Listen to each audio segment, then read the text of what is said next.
A little what? The camera's got a little bounce to it. Oh, the table. Yeah, we'll be all right. Hey, this whole set was $100 at the restore. So Good deal. the price was right.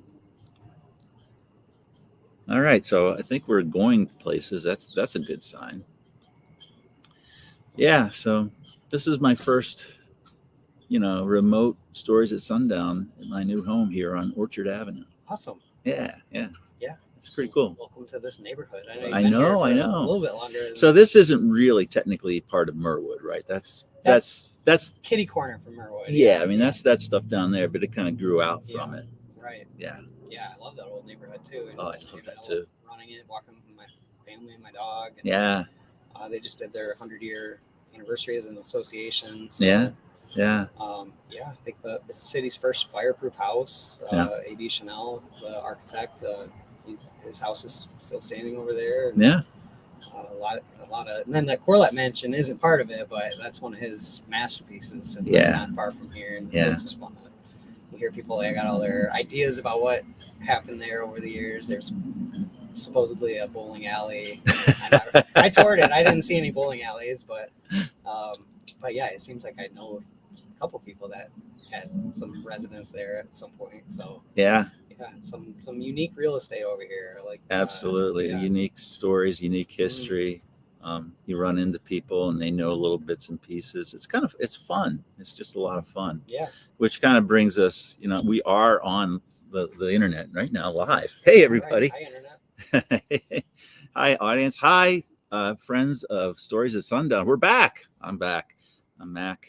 I got Nick Buckley, another storyteller, on today, and we're going to talk about stories. We're going to talk about Nick. We're going to talk about what's going on in his life, because when you leave the Enquirer, it's like everybody wants to know, right? Yeah. I got to join this elite club of Enquirer alumni, with present company included, and so. When was it? Last November, I decided to try my hand out at something else.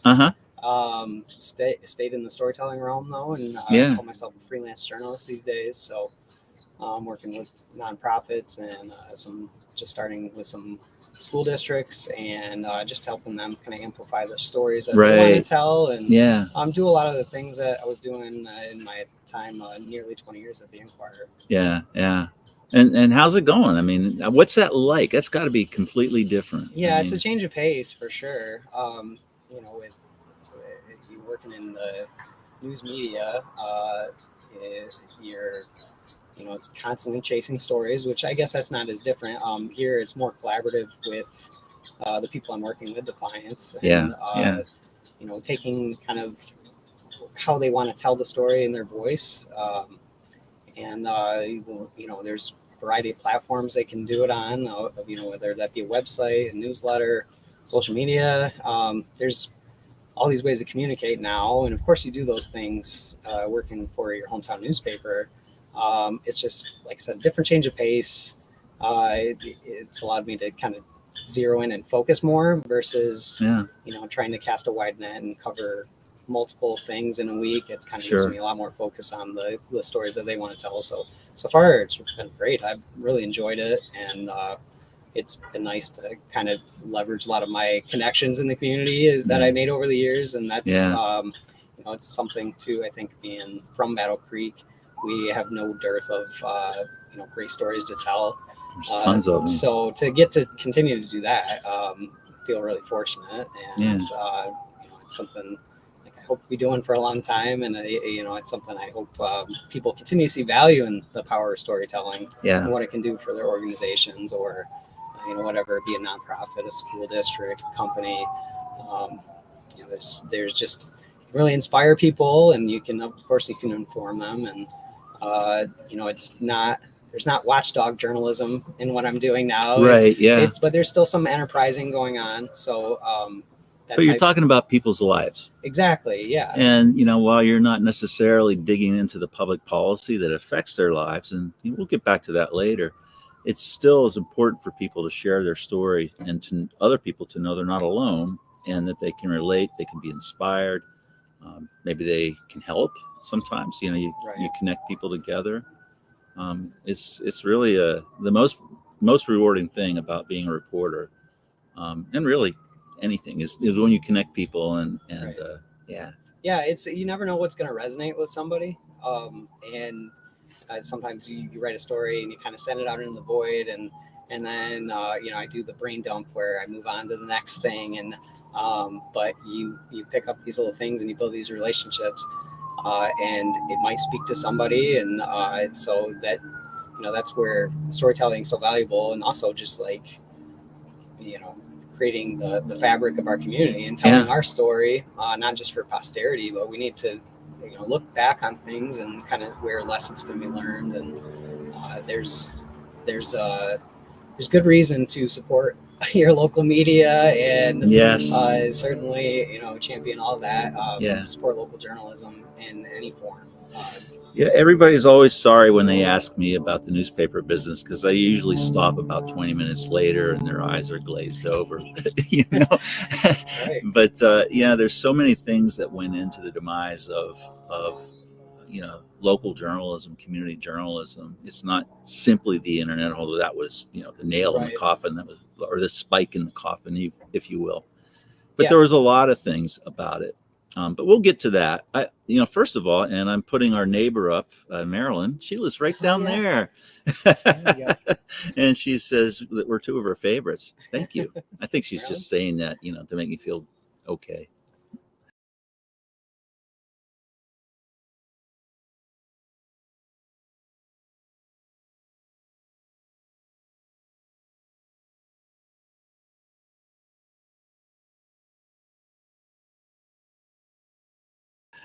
Oh, Were you I'm trying to back. kick me There you are. off? Yeah. Yeah, folks, we've been having a lot of technical issues here, but we're winging it. That's okay. Yeah. No, this is a nice setup here. We're in your backyard, and Yeah, it's yeah. a beautiful. If I'd have had more day. time, I'd have built us a fire out back. Yeah, fun. But it's great. I love that we're outside, and I'm kind of peering over a laptop right now at you, but other than that, it's just two guys shooting the ass. So let's start real quick. I don't want to talk about all that stuff, but let's get caught up. I mean, I think when you started the Enquirer, you were like a high school intern when I was there, right? Right. Yeah. Yeah. So I did my senior year at St. Philip Catholic Central. I decided to sign up for the journalism internship. It almost didn't happen because the school didn't want to allow paid internships.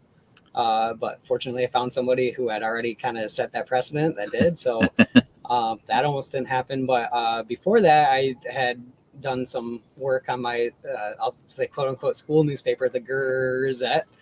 And yeah, and it was really just inside jokes and, just, taking goofy pictures and saying, here's what's for lunch. But it kind of sparked that in me of like, this might be a path. Because at the time, my junior year, I was kind of like, I don't know what I want to do. And of course, the first thing I played sports in high school, and Friday after a big game, first thing we do is pick up the newspaper and see who got their name in there, and who was, how they wrote about the story is usually probably Bill or Will Kowalski. So I did read the newspaper, and then I was, as I got older in high school, more exposed to the news side of things, and so I remember my first day walking through the newsroom through that internship, and it was like celebrities to me because these people I had grown and start and read, and just part of my daily routine at that point. So I started just writing some briefs. I sat across Jim Dean at the editor desk, and who just passed away a few months ago. I knew he was sick. Oh, I'm sorry. I didn't mean to break the news to you. Here. Oh, That's I'm so sad. sorry. Because Jim really was very kind to me, more than he needed to be. He'd show up and give me some Hostess cakes when I showed up, and would tell me kind of old newsroom stories, and made me really feel part of it. And that was big for me because I was so intimidated by everybody, just going around and seeing like Eric Green and Bob Warner and yourself. Les Smith hired me, and my resume pretty much had my like high school credentials on there. So so after that, though, I was lucky. I signed on through another summer internship, so they liked me enough not to get rid of me. I went to Western Michigan, studied journalism, and then my junior year, at Western, a spot opened up on the sports desk, and so that was like my dream job, was to be, stay in the game. And I love high school sports and the extension of the classroom, and of course all that. So they saw enough in me to hire me on. I don't know, you might have been part of that decision. So I'm really grateful for that, because I loved all my years working on the sports desk. And had a lot of great writers kind of help take me under their wings. Jeff Carson really comes to mind as, he really mentored me. I don't know if he knew he was doing it, but and he gave me the tough love talks. Sometimes if I wrote something that was cheesy or bad, he would tell me, and so I needed that, and helped me grow as a writer. And then I think it was 2017, pivoted over to news, and they kind of asked, like, what kind of beat are you thinking? And I said, I don't know. Just reporters. Fine for me. So that ended up being really advantageous, just because it allowed me to kind of dip into each of these little pockets of our community and do a variety of things. I'm sure there's a lot of value in being hyper focused on things, and just the nature of the industry too. I think beats were kind of going away. They're still there, and obviously, any newspaper that can hang on to an education reporter, a government reporter, crime reporter, those sort of things. But it's unfortunately kind of a bygone era. And all that's to be said too. I make sure I qualify with,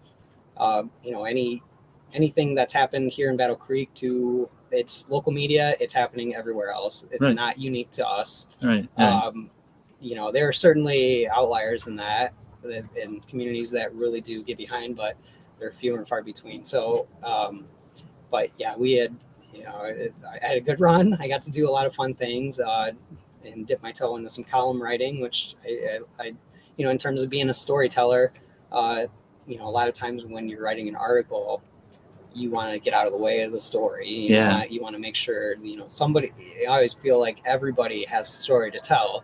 And you have to be empathetic to what they're saying, and whether you agree with what they're saying or not.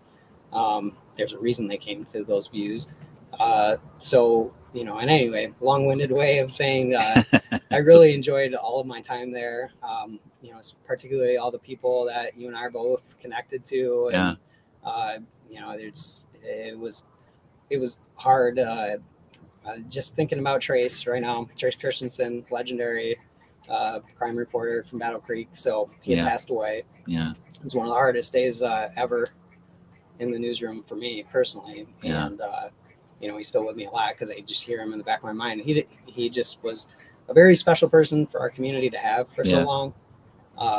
And I hope nobody takes that for granted, how important it was that he was at the cop shop every day, making sure he was telling the stories. And so I learned a lot from him, just kind of by watching from a distance, because he kind of scared me too. He could be around. Yes, we're an intimidating bunch in the newsroom. It can be, I guess. Sure. No. Yeah, yourself too. I think I was always I remember my first year there. Bombs over Baghdad, and you stood up in the newsroom and you talked about what it meant for us locally, and I was just kind of like, oh my, this is like a lot different than covering the basketball game last night for me. So as I grew and kind of got more confidence in what I was doing, I really picked up a lot from a lot of different journalists over the years. And well, speaking of connections, I wanted to point out that Dylan and there's a picture of him and Jen. And awesome! Yeah, hi Dylan and Jen. Other Battle Creek storytellers. And the thing, God, we could talk about so much, but when you made that switch, I mean, the stories you were writing were really resonating with people. I mean, people were talking about them. And I thought that was something special. And it really kind of touches on, I think, an important role that is just lacking right now, although we have some ideas about how to bring that back. And some of it is just, there's a lot of great storytellers around. We just got to organize. Right. We have to work together and figure out how we can lift up Battle Creek. But, talk about, what were some of your favorite stories that you did in that stretch? Yeah, well, I'm glad Dylan and Jennifer are joining in, because I kind of have to give them credit for one of the first kind of big enterprises that I did, and it was something that they had kind of tipped me off on before they left. That was the Bottoms. So the Bottoms neighborhood was it was historically a black neighborhood, but it was integrated too. It wasn't. Sure. And through urban renewal, or in the name of urban renewal, it was just kind of bulldozed over. And so we can look down at Dickman Road, and we have the Magnificent Motor Mile now, but that was a neighborhood, and so it was a story. It wasn't like I was the first to tell it, and there were still residents who were pretty young, because this was, the 1940s, 50s, and then it was gone by the 60s. But like where the old Ralston plant is, right. And the Cement River, which now is looking like it's going to be torn up. But all that whole story, it was important, and it still is. I mean, really, that article I wrote just kind of scratched the surface of that story of community, and right. They just had formed these bonds. I remember Catherine Williams, I believe. She has since passed away, but she said our parents always sent us to school clean, and we didn't have much, but we didn't know it, and there was just this real sense of community. But it was deemed a slum just by the city at the time, and there's certainly some reasons for that too that you could justify, but at the time though, you splintered this neighborhood, and then it kind of leads to the creation of some other pockets, and then I think by the 1970s and 80s, the Washington Heights neighborhood became the most densely populated with blacks in Battle Creek. So it really did kind of help change the shape of our community. And that's the thing about stories, is they're not always meant to shine a light on all the great things that we did, and and all of our best parts of ourselves. I mean, that's just not how history is. Right. And I'm actually excited. This week, a historical architect is coming to town, and he's been asking me for photos and other information about what existed down there. I'm not sure exactly what he's doing, but it's been a ball looking up stuff for him and looking at the plat books, and sending him photographs of when that really was kind of like a residential area. Right. And you can't tell that story too without Willard Library and your digital collection. And I think the photos say so much about it. When you see the flood water just coming up on people's houses, and you can write all these things and have these voices, but there's a lot of truth, and the photos are worth 1,000 words. Willard Library, and actually the people who preceded us, Nick. We stand. I never met Bob Miller Sr. He passed away when I hadn't been here for more than a couple of years. I knew Bob Jr. very well, but he was always attributed to him that we stand on the shoulders of those who go before us, or something like that. Mm-hmm. And I tell you, it's just fortuitous that I landed where I did, and I spend the kind of time that I do in some of that work. Russ Collar, Jim Middleton, Charles Barnes,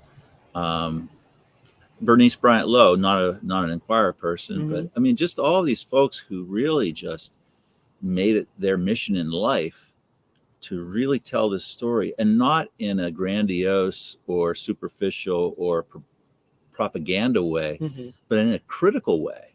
I mean, really talk about people and their challenges. And, the thing about the Bottoms is that, we had a serious problem in Battle Creek with flooding, but there was all these forces that made that a settlement that African Americans could afford to live in. Right.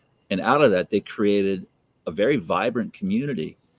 And then the dominant, people in charge, they had different priorities, and that was the end of it. Right. They were trying to take advantage of all that federal funding coming in. Sure. Too. The flood control was a big part of it, but it just was too easy to deem it a slum. Yeah. Which, today. Can you imagine today using slum in a headline on a paper? No. I know. Don't get me started on some of the old newspapers, but that is it is important to be critical of the history, and You know, for me, I do love shining light on the positive because it's in my nature, and I'm not one that likes to ruffle feathers, and maybe that makes me a bad, enterprising journalist. That's not true.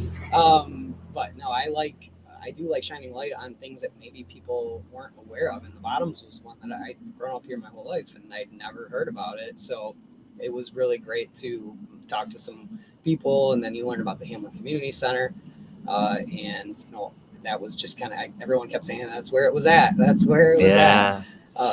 There's a woman in town who's doing research on that, Tamara Fields. I haven't heard from her for a while, but I've been sending her information. People love the story here. I think that we have such a treasure that is so unknown, and it's part of my mission, and I think your mission, and a number of others' missions to lift that up.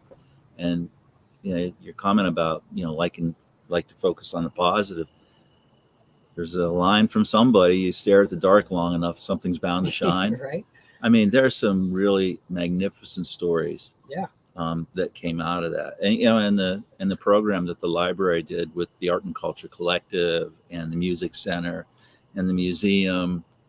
Who else contributed? The city contributed to it on the music scene that really blossomed, especially at El Grotto, but other places as well. But that to me is such a powerful story because there's geographical reasons that Battle Creek was just in the right spot at the right time, but a big part of it was the cohesion of the community.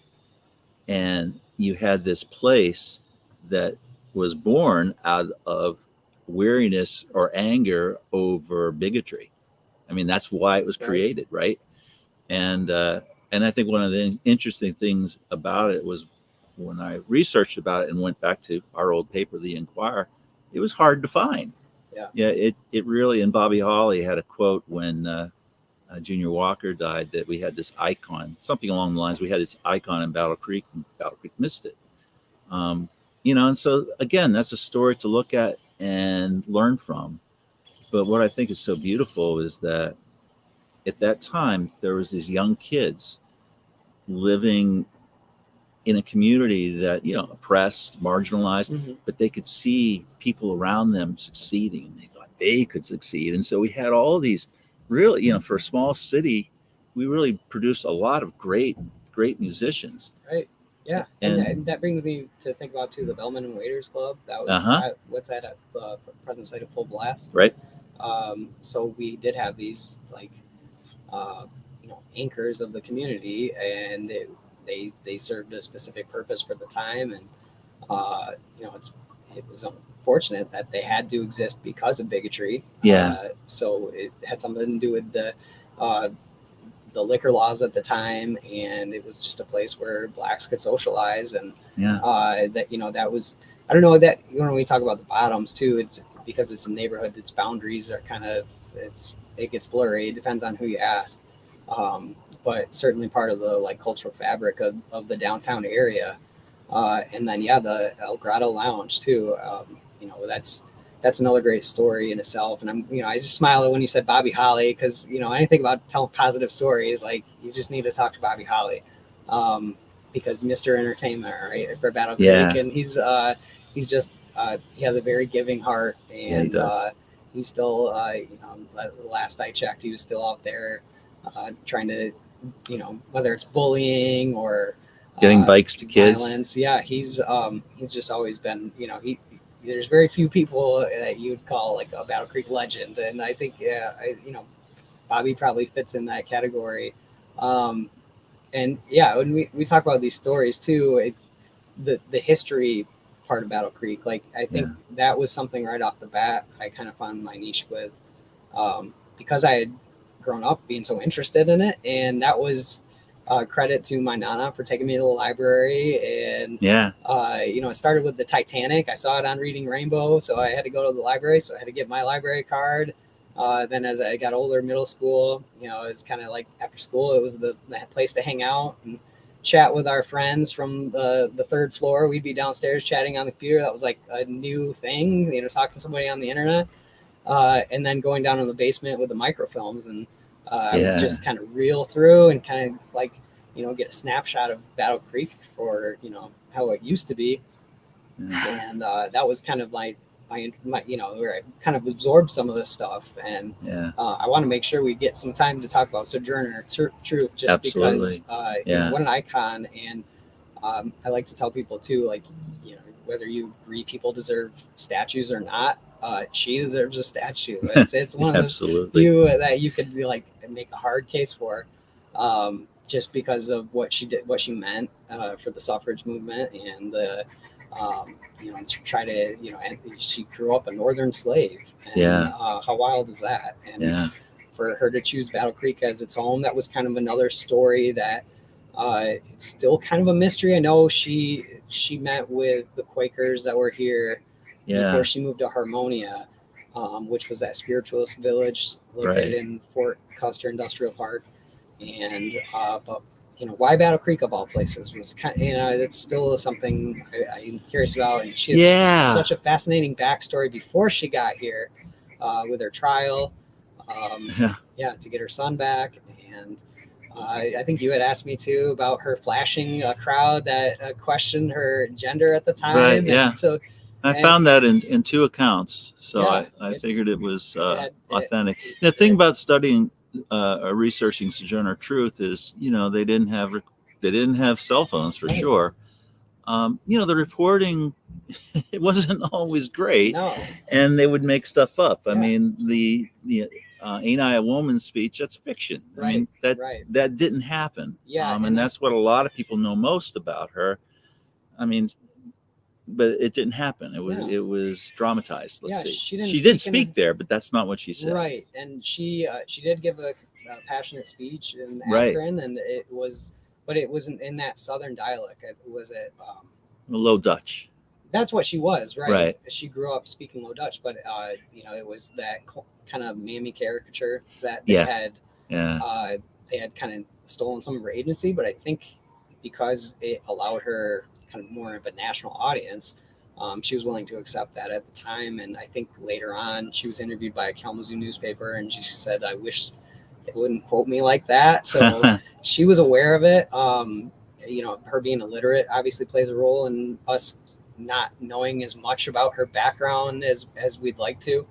But yeah, just what an amazing human being. And for her to say, Battle Creek is my home, like, we should absolutely celebrate this iconic person. And you asked me to kind of think about some stories, and the back in 2020, it was the 100-year anniversary of the women's rights to vote, and we kind of hung out at Oak Hill Cemetery to just kind of see how many I voted stickers were, if she was going to get that same treatment. Which she got some, but I don't know how well it's known that she did attempt to vote here in Battle Creek. And was refused. Right. She wasn't arrested. So, I think one local newspaper, to my knowledge, there might have been more, but the Battle Creek Journal reported it. And so, here's this person that, she very well could have been arrested. And, but she was well ahead of her time, and everything she stood for is something we should all get behind. And it's something that I hope future generations can come to appreciate. And we have other monuments here in town, not just the statue downtown in Monument Park. I just stopped by Quaker Park a few weeks ago, where they have her footprints. So that's neat. So you can literally stand in her footprints. The Willard Library has archives of photos of her. She would post her portraits a lot. You can kind of see that her hand she had a little deformity in her hand, and that goes back to her days as a slave. So you can see a lot from that. I think in some she's holding portraits of her grandson. So family meant a lot to her. She lived here after 10 years in Harmonia. I can't remember. I don't remember how long she was in Harmonia. I didn't think it was that long. Her family, Sophia, was the infant that she escaped slavery with. She carried one of her children. Right. And Sophia ended up living there, and she's buried out there now too. Yeah. And so Sojourner just has such a fascinating person. I mean, I had the good fortune of working with Kimberly Hawley, who's now the city. And she was at the Sojourner Truth Center for Liberation and Justice. Um, and who else was on that with me? Oh, of course, Donna Lartigue and and Elizabeth Newmeyer. And it's one of those stories that even if you think you know it, Right. that when you really start to dig in to what was written about her or what was written for her, because she couldn't read or write, but she did dictate some really, really good letters Mhm. that people wrote on her behalf. But the best book that I've read is by Nell Overton Painter, and Sojourner Truth really comes across as an incredibly complex individual. Not she was not popular, for example, with her fellow slaves because she worked so hard. She and her audience was mostly white. Right. She blazed a path for herself. She was so ahead of her time in the way she was able to basically monetize her brand, her image. You can read about the history of photography, and they will cite her as someone who, understood the value of owning their image. Um, it goes on, and you think about what kind of place this was, and there's lots of reasons, but Mhm. Willis, the Quaker who brought her here, and the Merritts, who owned all this land that we're sitting on right now. Right. I can imagine we're on Orchard Street, and I can imagine Sojourner Truth Right down there on College walking. Street. Yeah, and she lived on College Street, but Bernice Bryant Lowe wrote about her selling strawberries from the orchard or from the farm. It's just really cool to think about all the things that came together to make this the kind of place that it was. An Underground Railroad stop. Right. It's interesting, and it's also interesting and tragic to see how that changed as our industrial might grew. Right. And we began to attract people, and that's where you start to see the segregation come in. It wasn't like that at first, but it became Right. that way. Well, the same reasons that brought her here too is just Battle Creek being a religiously tolerant community. Yeah. And then you can kind of use that to talk about the Seventh-day Adventists and how Ellen White came to call Battle Creek home as well. Yeah. And that's a whole other story when you talk about we every day I drop my kids off at school, I pass the Federal Center, and even just today my daughter was like, "What happened at the Federal Center?" And I was like, I got a lot to tell you because there's a lot that went on there too. So and you go back to the like you said, the industrial years. And, oh yeah. Battle Creek being the cereal capital of the world, and it kind of obviously changed us. And you said her being complex too. I mean, just humans are complex. We all are. Right. And the media, those guys, yeah. They tend to simplify Right. everything and make everybody one-dimensional. But no, it's worth telling, and it's worth retelling, and it's worth examining and learning about, because it's so relevant to what we're experiencing now. All the change that we're seeing now, and that time in history was a real point, just a real. I'm searching for the right word, but there was so much that was in flux there. I mean, there was still this boiling, fight over slavery, and and we always paint the South as the bad, as pro in the North, but that's Sojourner Truth is from New York, and they kept delaying freeing black people in New York because that was somebody's profit, right? So I mean, nobody it's escapes. Black and white, right? Right, Not exactly. And it's never the right answer to say that's them. It's us. Yeah. And so, we've already been on here for 34 minutes. All right. And usually try not to go too far over that, or 45 or so. But I want to talk a little bit about how we do lift that up. I mean, I think that what you're doing, I like to think that what I'm doing is helping. You're on the Regional History Museum board now? I am now on the board with the Regional History Museum. So, that's another kind of avenue for storytelling and to preserve history, but educate, of course. Yeah. I don't know. I think now in 2023, we have all these different variety of ways, Right. for better or worse, because the ease of putting information out there is it's good and bad, because you can also put out some misinformation Yeah. or disinformation. So there's lots of kind of different forms of media that you can use, and there's just a good old fashioned book.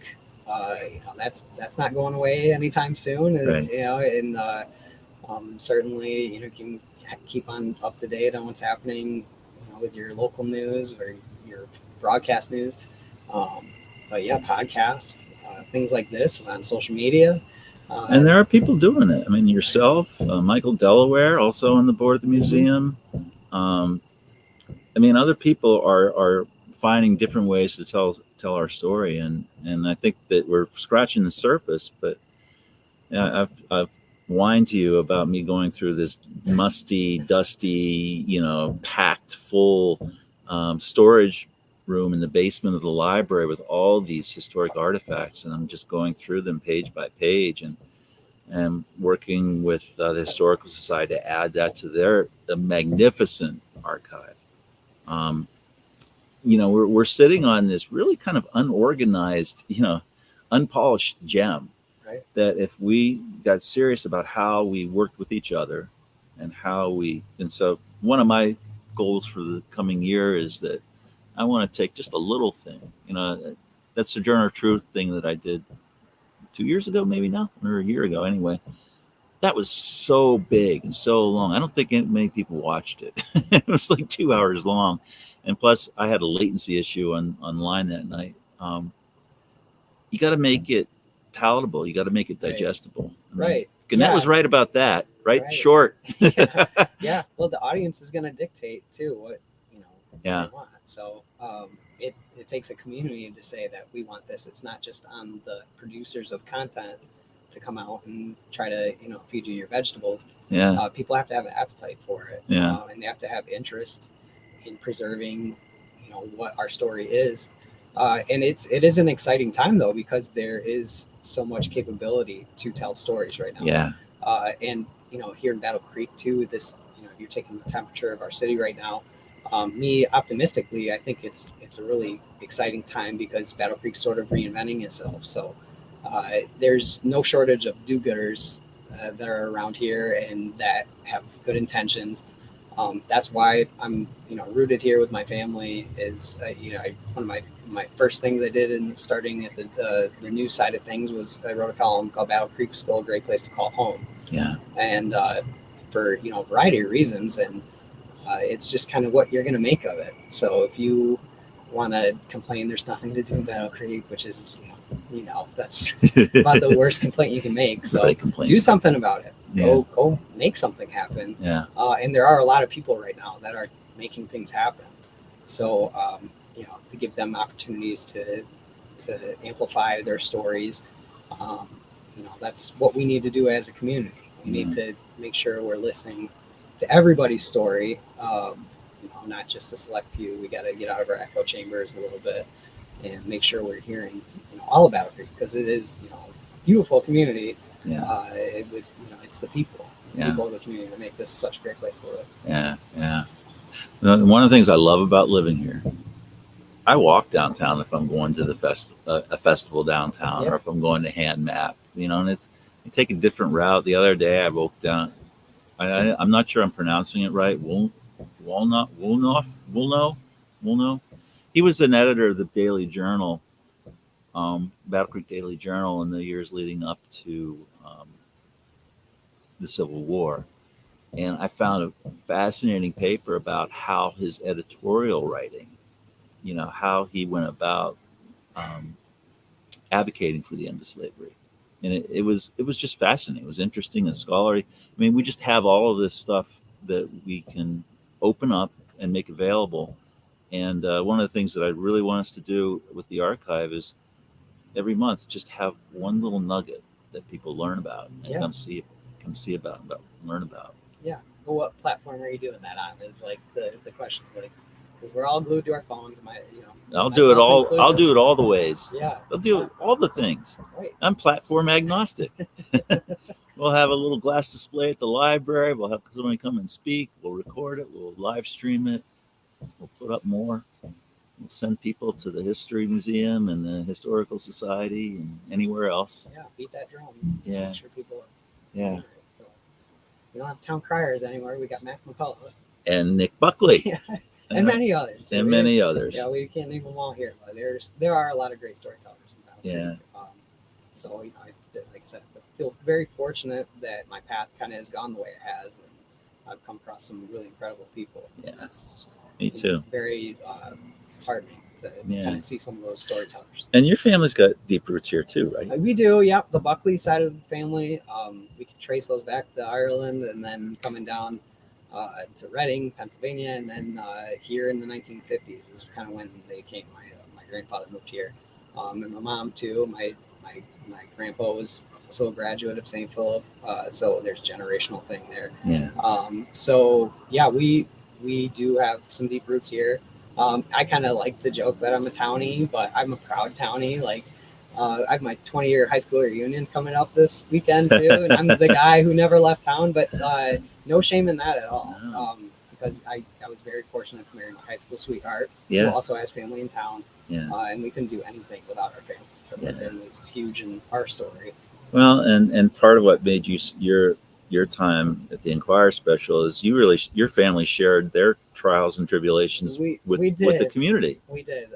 Yeah, I don't know. It can be a pretty long-winded thing, and I know we probably want to cut it off here soon. But well, I'll have you back because we're going to keep talking about this. I have big plans for 2024. A bunch of us do. You and I have talked about it. I think there's a lot of places that we can go with this, and it's all for the good. Right. It'll really elevate our story, but also I think create a little bit more. My hope is that we don't have watchdog journalists anymore, so we need watchdog citizens. We need to see where the intersection of public policy and quality of life are, and how do we do anything about it? How do we talk about it? How do we get to know each other? That's the thing that no matter how many journalism initiatives you have, and they're all great. I love Jane's stuff. I love On the Ground. I love the other stuff that I'm reading, and I know that we're talking about something else. It's all great, but how do we connect people to make it really feel like it's theirs? Right. And that's what you miss when you miss that local newspaper. But the truth is that we struggled for the last 10, 15 years to keep it going, right? Yeah, so. It's like I said, it's not unique to Battle Creek. It's a lot of reader habits. But I always tell the print readers whenever I get the chance to talk to a print subscriber, you're getting a collection of everything that happened in the community that day. Yeah. You're not just reading the article you clicked on because you like the headline. You're getting a whole sense of your community. So those print readers usually are the most informed of what's going on. So applause to everybody who still keeps their subscription. Of course, there's lots of the shoppers done some great work in the last few years. Too, yes, and all of the work that her team has done.